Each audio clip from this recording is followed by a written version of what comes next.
अस्सलाम वालेकुम। आज मैं आपको सिखाने जा रही हूँ केक की रेसिपी, वो भी ब्लेंडर के थ्रू, ठीक है। और जिसके पास ओवन नहीं है, बीटर नहीं है, उसको ये बहुत इजी रेसिपी मिलने वाली है। तो सबसे पहले आपने ब्लेंडर में चीनी डाल देनी है, साथ ही 3 एग डाल देने हैं। मैं थोड़ी ज़्यादा क्वांटिटी में बना रही थी तो इसलिए मैं 3 एग डाल रही हूँ, ठीक है। एग और चीनी डाल के इनको अच्छी तरह ब्लेंड करें। जब ये फ्लफ़ी हो जाए, ये देखिए इस तरह फ्लफ़ी हो जाए, तो उसके बाद बाकी जो भी आपने इंग्रेडिएंट्स डालने हैं वो डालने हैं, ठीक है। जिस कप से मैंने चीनी डाली थी उस कप से मैं ऑयल डालूँगी। तकरीबन मैंने 1 कप चीनी डाली थी, ठीक है। थोड़ा सा 1 कप से ज़्यादा की थी, तो 1 कप मैं ऑयल डालूँगी। ऑयल के अकॉर्डिंग आपने चीनी रखनी है, ठीक है। और उसके बाद बेकिंग सोडा और बेकिंग पाउडर दोनों आपने पिंच तकरीबन डाल देने हैं। पिंच से थोड़ा ज़्यादा ही कर लें, क्योंकि मेरे पास मैं ज़रा ज़्यादा बना रही थी तो इसलिए मैंने थोड़ा सा पिंच से ज़्यादा किया था। अच्छा, इसमें सबसे ज़्यादा मेन पॉइंट जो होता है आपका केक हार्ड होने का, वो ये होता है कि आप ये चीज़ें, पाउडर वाली चीज़ें मिक्स करने के बाद ना केक को बहुत ज़्यादा बीट कर देते हैं या बहुत ज़्यादा मिक्स कर देते हैं, तो ये कभी भी नहीं करना। तो यहाँ पे जो मेरे पास मैदा था ना, इसको मैंने पहले के छान के रखा हुआ था और इसको मैंने नीम गरम दूध में बनाया था। इसके साथ मैंने नमक डाल दिया। अब ये नमक डालने के बाद आपने इसको बिल्कुल हल्का सा इसको मिक्स देना है, ठीक है। बहुत ज़्यादा मिक्स नहीं देना, नहीं तो ये आपका केक हार्ड बनेगा। ये मैंने ले लिए हैं, कप केक की ट्रे ले लिए हैं। इसमें मैंने कपकेक के जो मोल्ड्स मिलते हैं ना, वो रख दिए हैं। कोई इसके नीचे ऑयल वगैरह कुछ भी नहीं लगाया है, सिंपली इसको मैंने क्लीन किया है और कपकेक के इसमें ट्रे में रख दिए हैं। तो यहाँ पे मैं थोड़ा सा साफ़ कर रही थी, पानी से धोया हुआ था कि इसमें कोई नमी वगैरह बाकी ना रहे। कहते हैं ना कि एक औरत घर में क्या करती है, जिसको नज़र नहीं आता ना, तो उसको मैं बताना चाहूँगी। औरत जो सुबह से शाम लेके किचन में खड़ी रहती है, सारा दिन अपने बच्चों के लिए कुछ ना कुछ बनाती करती, सफाइयाँ करती, बच्चों को चेंज करती, ये करती वो करती, ये सब औरत की मेहनत से घर चलता है। ये जो घर में पैसा आता है ना, अगर औरत ना हो ना तो ये पैसा किसी काम का नहीं है। कहते हैं ना कि औरत से घर में बरकत होती है। जब औरत सारा दिन उस पैसे से लाई हुई चीज़ पे मेहनत करती है ना, वो तब खाने के काबिल बनती है। जब औरत उस पैसे से आए हुए चीज़ को यूटिलाइज़ करना सिखाती है, यूटिलाइज़ करके देती है, तब वो घर बनता है। ऐसे घर कभी भी पैसे से नहीं चलता। हाँ, कहते हैं ना कि औरत अगर घर में है तो घर में सुकून है, औरत अगर घर में है ना तो घर चलता है। घर जन्नत बनता है औरत से ही, औरत की मेहनत से। ये जो औरत सारा दिन चुपचाप लगी रहती है ना, इसकी मेहनत अगर किसी को नज़र नहीं आती तो 2 दिन वो अगर औरत बीमार हो जाती है ना, तो घर खाने को आता है। घर में जब वेलकम करने के लिए आपको कोई नहीं होता ना, तब पता चलता है औरत की अहमियत की औरत क्या है। तो यहाँ पे मेरे पास मैंने पहले ही थोड़ा ज़्यादा बनाया था ताकि मैं इस सांचे में भी केक बना लूँ, और राउंड वाले में भी मैंने केक बनाया था, इसलिए मैंने अपना मिक्सचर थोड़ा ज़्यादा रखा था।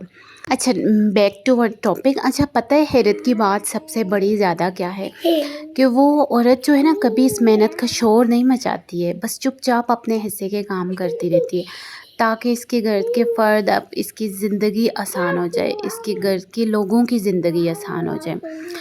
तो स्पेशली मैं डेडिकेट करूँगी उन लेडीज़ को, उन सब लेडीज़ के नाम जो ख़ुद थक कर भी दूसरों को आराम देती हैं, जो ख़ुद कम खाकर भी घर में बरकत लाती हैं, और जिनके हाथों की मेहनत से एक ख़ानदान अपने कदमों पे खड़ा होता है। आपकी मेहनत नज़र ना आए, लेकिन इसका असर हमेशा दिलों में रहता है कि हाँ, फ़लाँ था जिसने हमारे लिए इतना किया है। जब एक दिन आप बीच में नहीं होंगे ना, तब सबको बहुत जल्दी एहसास होता है कि हाँ, वो बहुत मेहनत करती थी हमारे लिए। एक औरत की वो खामोश मेहनत होती है जो कभी किसी को नज़र नहीं आ रही होती। सुबह सबसे पहले आँख खुलने से लेकर रात के आखिरी थकन तक वो हर लम्हा अपने घर को सँवारने में, अपने बच्चों को सँभालने में और अपनी फैमिली के लिए बेहतरीन देने में लगी रहती है। किचन में खड़ा होना, सिर्फ़ खाना पकाना ये ही नहीं होता, ये वक्त मोहब्बत और सब्र की कुर्बानियों की एक पूरी दास्तान होती है। ये वक्त मोहब्बत सिर्फ़ उसी का नहीं जाता, वो अपनी फैमिली को ये देती है, उसकी ये तमाम कुर्बानियाँ होती हैं। कभी आप भी अपने आप से अंदाज़ा लगाएं कि वाकई हम क्या से क्या कर रहे हैं अपनी मेहनत के लिए। और हैरत की बात यह है कि वो कभी इसका किसी को मतलब वो नहीं करती कि मैंने ये किया तो वो किया। उसको खुशी महसूस होती है कि वो अपने बच्चों के लिए, अपनी फैमिली के लिए ये सब कुछ कर रही है।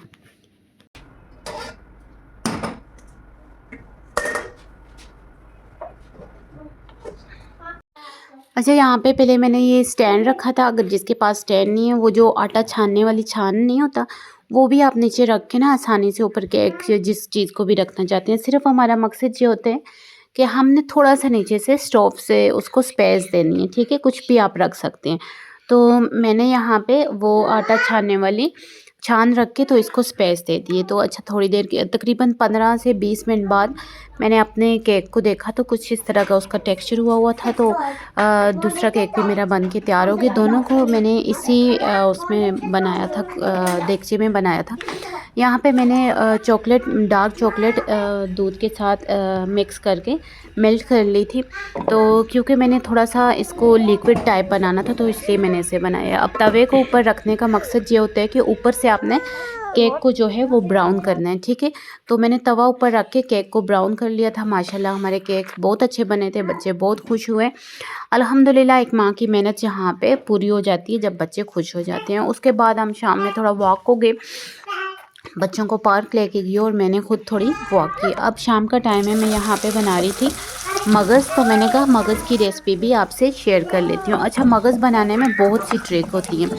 तो सबसे पहले जो मगज़ था ना, तो वो मैंने अच्छे से वॉश कर लिया था। वॉश करने का भी तरीका मैं आपको बताऊँगी। मगज़ के लिए बिल्कुल छोटा छोटा चॉप करके आपने प्याज डालना है और प्याज के साथ लहसुन भी डालना है। जो प्याज है ना, उसको ज़्यादा ब्राउन नहीं करना है। लाइट ब्राउन होने से पहले पहले आप उसमें टमाटर डाल दें। टमाटर डाल दिए मगज़ में, मगज़ के सॉरी मसाले में। तो उसके बाद ऑयल ख़त्म हुआ था, तो मैंने कहा जल्दी से ऑयल भी जार में डाल देती हूँ। तो अच्छा, मगज़ को जो साफ़ करने का तरीका ये है ना कि मगज़ डाल के थोड़ा सा गर्म पानी में डाल के, तो उसके ऊपर जो पतली झिल्ली होती है ना, वो उसके साथ ही नमक पहले डालना है पानी में, ठीक है। वो पतली जो ऊपर झिल्ली होती है ना, उसको आप हटा दें। गर्म पानी में जैसे ही डालेंगे वो खुद ब खुद साइड पे होती जाएगी। तो यहाँ पे साइड में मैं फ़िश भी साथ फ्राई कर रही थी। तो मैंने फ़िश के लिए ऑयल डाला। अच्छा, फ़िश मेरी फ्रीज़ हुई हुई थी, तो इस पे मैंने इस तरह हल्का हल्का मसाला लगा दिया था, क्योंकि बच्चे ज़्यादा सख्त मसाला नहीं खाते। तो बाद में जो बनाऊँगी उस पे मसाला थोड़ा तेज़ करूँगी। यहाँ पे ना थोड़ा सा मसाला पक जाए ना, तो उसको थोड़ा सा अपने देगची में छोड़ देना और थोड़ा सा जो है वो ब्लेंड कर देना है। इस तरह मगज़ में ना बहुत अच्छा वो एक टेक्सचर आता है, वो थिक थिक बनते हैं। तो ये मसाला देखें बिल्कुल रेडी हो गया। तो अब जो मैंने मगज़ साफ़ किया हुआ था ना, उसको इस तरह पीसेज में कट कर लिया। अच्छा, जो बहुत छोटे पीसेज नहीं करने, उससे मगज़ आपका बिल्कुल टूट फूट जाएगा। तो ये देखें इस तरह बिल्कुल अब टूट नहीं रहा, इतना ही रहते। तो अगर आपके घर में मेंबर ज़्यादा हैं तो आपने क्या करना है, इस मसाले को आप ज़्यादा भी कर सकती हैं। मैं आपको बताती हूँ वो कैसे ज़्यादा करना है। थोड़ा सा ये पक जाए ना, तो उसमें आपने एक अंडा डाल देना है फेंट के। तो एक अंडा डालने से क्या होगा कि ये मसाले का जो मिक्सचर है वो ज़्यादा हो जाएगा और किसी को इतना आइडिया भी नहीं होगा कि इसमें मगज़ के अलावा कुछ और भी पड़ा हुआ है। तो मैंने एक छोटा अंडा डाल दिया था कि सबसे आसानी से पूरा भी हो जाए। साथ साथ मेरी मछली भी फ्राई हो रही थी और साथ साथ मेरा खाना भी अल्हम्दुलिल्लाह तैयार हो गया था। तो इसको मैंने थोड़ा सा धुआं देने के लिए, कोयले का एक टच देने के लिए मैंने बीच में कोयला रख के उसमें हल्का सा ऑयल छिड़क दिया। तो वो उसका सारा धुआं जो है वो सही करके बीच में उठ गया। तो मछली के लिए ये जो मछली वाला सॉस होते हैं ना, तो ये बहुत ईजी है बनाना। सिंपल आपने सिरका लिया और इसमें ये दड़ला मिर्च डाली और इसको थोड़ी देर के लिए सेट होने के लिए छोड़ दिया। तो माशाल्लाह ये देखें मगज़ मसाला कितना अच्छा बन के तैयार हो गया था। खाने में भी इसका बहुत अच्छा टेक्सचर था। लास्ट में मैंने ना नमक और हल्दी डाली है इसमें, सिर्फ नमक और हल्दी, इसके अलावा और कोई मसाला नहीं डाला, क्योंकि मगज़ का अगर जायका चला गया ना तो वो मज़ा नहीं रहता खाने में। माशाल्लाह माशाल्लाह अल्हम्दुलिल्लाह बहुत अच्छा बना था। तो आप भी ज़रूर ट्राई करिएगा, ये बहुत अच्छा बनता है। तो इसी के साथ आप सबसे रिक्वेस्ट है कि अगर जो भी मेरे चैनल पे नया है तो मेरे चैनल को लाइक, सब्सक्राइब एंड शेयर ज़रूर कीजिएगा। Thank you for watching my video. अल्लाह हाफिज़।